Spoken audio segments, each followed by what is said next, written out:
से बोल रहा था कि कुछ भी हो, चाहे कुछ भी हो तो मुझे बताओगी, तुम मुझसे छुपाओगी नहीं। तो वो बोल रही थी कि भाई आपसे नहीं बताऊंगी तो किससे बताऊंगी। तो फैक्ट है कि इस बार जो भी मेहनत हुई है, जो जिस तरीके से हमने सोचा था, जो वो एग्जीक्यूट हो पाया है, सिर्फ इसकी वजह से। क्योंकि आप सबको पता है मैं शूट पे बिजी था, मैं फिजिकली वहाँ पे नहीं था। यस, वर्चुअली मैं फ़ोन पे था, वीडियो कॉल्स पे था, जब जब मुझे वक्त मिलता था मैं देख लिया करता था। बट हर चीज़, छोटी से छोटी चीज़, मतलब कपड़ों से लेके, वेन्यू से लेके, खाने पीने के सामान से लेके, वो थालों में क्या टेस्टिंग होगा, से लेके। टेस्टिंग से लेके, थालों में क्या होगा, कितने गजरे होंगे, कितने बहुत फूड खाया है होगा, मैंने इस शादी हर में। एक चीज़ से लेके पूरा जो इस बार क्रेडिट जाता है वो जाता है मेरी सुपर वुमन, जो मैं हमेशा बोलता हूँ।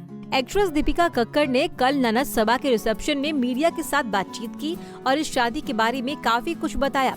इस दौरान दीपिका ने ये भी कहा कि उनकी इब्राहिम फैमिली दूसरों के लिए मिसाल है। दीपिका और शोएब दोनों ने मीडिया के कई सवालों के जवाब दिए। शोएब ने ये भी बताया कि अब शादी के बाद उनकी बहन कहाँ रहेंगी, मुंबई या फिर गाँव में। साथ ही उन्होंने अपनी बेगम की तारीफ की। आप भी सुनिए उनकी ये बातचीत। को बहुत ज़्यादा कर रही है क्योंकि अम्मी के साथ दिन भर वो रहा करती थी, और अभी जब मैं शूट के बाद घर जाता हूँ तो सबसे पहले मैं अम्मी के पास जाता हूँ, तो वहाँ पे वो जाते साथ अब पानी देना, सब चाय बना देना, ये तो वो चीज़ नहीं है। बट यस, कमी तो खलेगी, बट एक चीज़ की खुशी है कि वो खुश है, वो बहुत और खुश जो है। वो चाहती थी वो हो गया, तो अल्लाह का शुक्र है। देखिए, हमारी पूरी इब्राहिम फैमिली अल्हम्दुलिल्लाह एक मिसाल है कि इट्स नॉट नेसेसरी कि सास नेगेटिव ही होती है या ननद negative परेशान होती है। करने वाली ही होती है या बहू भी आके सास को परेशान करने वाली ही होती है। इट्स जस्ट एवरीबडी अपने दिल से प्योर रहें, और आई थिंक हमारे घर में सबका मोटिव यही होता है कि घर में प्यार रहे हर किसी के मन में। है और खालिद पे डिपेंड है क्योंकि उनके बहुत सारी चीज़ें हैं जो उनको आगे करनी है, जो उन्होंने प्लान की हैं। अब वो वहाँ होती है, यहाँ होती है, वो उन पर डिपेंड करता है। दोनों जगह के उनके लिए ऑप्शन खुले हैं। यहाँ भी सब ने घर वगैरह सब ले रखा है, वहाँ पे Correct. उसका घर है ही। तो Correct. जहाँ पे दोनों की फैमिली अब आराम से बैठ के बातचीत करेंगे, तो दोनों जहाँ पे सहमत होंगे कि हाँ ये बेटर है, तो वहाँ पे वो सारी चीज़ें करेंगे। क्योंकि एज अ कपल जब वो कोई भी अपनी ज़िंदगी की नई शुरुआत करते हैं तो ये सारे जो डिसीजंस हैं ये उन दोनों के ही होने चाहिए। So it's them to decide. Advice दी थी कि भाई देखो, शादी होने के बाद एक लड़का ही होता है बीच का दारोमदार, क्योंकि लड़की एक नए घर से आती है एंड लड़का लड़के के लिए आती है, और एक घर के लिए एक नई लड़की, तो लड़का बीच का बैलेंस जो है वो मेंटेन करता है। दोनों को आपस में छोटी मोटी चीज़ें होती हैं उनको सही करने के लिए। तो सनी को मैंने वो सलाह दी थी, और सबा को तो मैंने बोला था कि तुम बस जैसी हो वैसी रहो।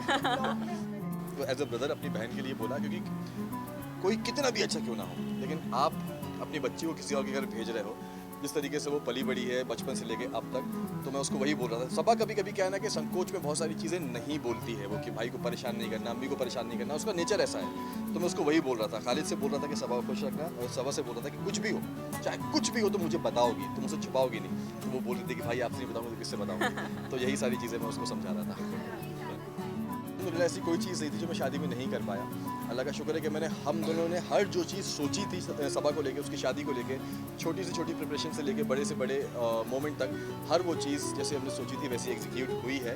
यस, एक दिन मैंने मिस किया, ये दो लोग 2 दिन पहले पहुंच गए थे, क्योंकि इनका मैं जा नहीं पा सकता था शूट की वजह से, किसी एक का जाना ज़रूरी था, तो ये जल्दी गई थी। बट कोई नहीं, मैंने बाद में पूरी भरपाई कर दी थी पहुँच के। दोनों हमेशा खुश रहें, और कैसा भी वक्त हो जाए ज़िंदगी में, अच्छा हो बुरा हो, उतार चढ़ाव सब हो, एक दूसरे का सपोर्ट बन के आगे बढ़ें, और हमेशा एक दूसरे को ऐसे ही प्यार करते रहें और ऐसे सपोर्ट करते रहें, एक दूसरे को समझें। बस यही ज़िंदगी है यार, बस साथ रहना वो इम्पोर्टेंट है। एक और बात, आप दोनों की मैं बात करूँ, आप दोनों काफ़ी हैंडसम और आप काफ़ी ब्यूटीफुल दिख रहे हो, पर सबसे ज़्यादा वक्त किसने लगाया आज तैयार होने में? देखो क्या होता है ना कि मैं आज तो हमेशा आपने भी नहीं लगाया। मैं हमेशा लास्ट में तैयार होता हूँ, ये सारी चीज़ें करके, ठीक है। तो दिखने वाले मुझे दिखता है कि मैं हमेशा एंड में आया हूँ, बट मैं 45 मिनट्स में रेडी हो नहीं शोएब नहीं। पोनी वोनी बनवाने में तो देखो, टाइम लग जाता है। आज ये जल्दी तैयार हुए हैं। आज मैं भी सरप्राइज हो गई थी जब इन्होंने मुझे मैसेज किया कि बस मैं रेडी हो गया हूँ, मैं नीचे उतर रहा हूँ, तो मैं सरप्राइज हो गई, बोला अरे वाह।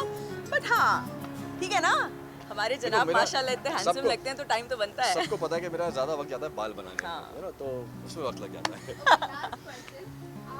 आपकी विदाई की अगर मैं बात करूं तो तब कितना डिफिकल्ट था सबा को विदा करने में, तब जब करने के, और आप जब दीपिका घर आ रही थी, आपके घर आ रही थी, तब आप कितना मोमेंट एंजॉय कर रहे थे, और जब सबा जा रही थी तब आपको कितना डिफिकल्ट लगा?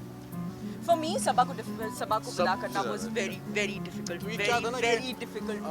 हम लोग शादी से पहले एक ही सोसाइटी में रहा करते थे, जैसे कि आप सबको पता है कि ऊपर नीचे हम लोग रहा करते थे। बट सबा को अपने घर से दूर करना, एक दूसरे शहर में भेजना, वो बहुत ज़्यादा मतलब क्या बोलूँ, इमोशनल था कि एक कभी कभी तो ऐसा भी लग रहा था एक पल के लिए कि यार रोक लूँ मैं इसको कि सनी उससे बोलूँगे खालिद yeah, चलो that- तुम चलो मेरे साथ, लेकिन नहीं, ये दुनिया का दस्तूर है। मतलब मैंने अभी तक उस दिन के बाद मैंने किसी का निकाह का व्लॉग नहीं देखा because I just can't see that. मैंने भी अपना ब्लॉग डाला तो, लेकिन नारी से जुड़ी मोर अपडेट्स के लिए हमारे इंस्टाग्राम को फॉलो, फेसबुक को लाइक और यूट्यूब चैनल सब्सक्राइब करना ना भूलें।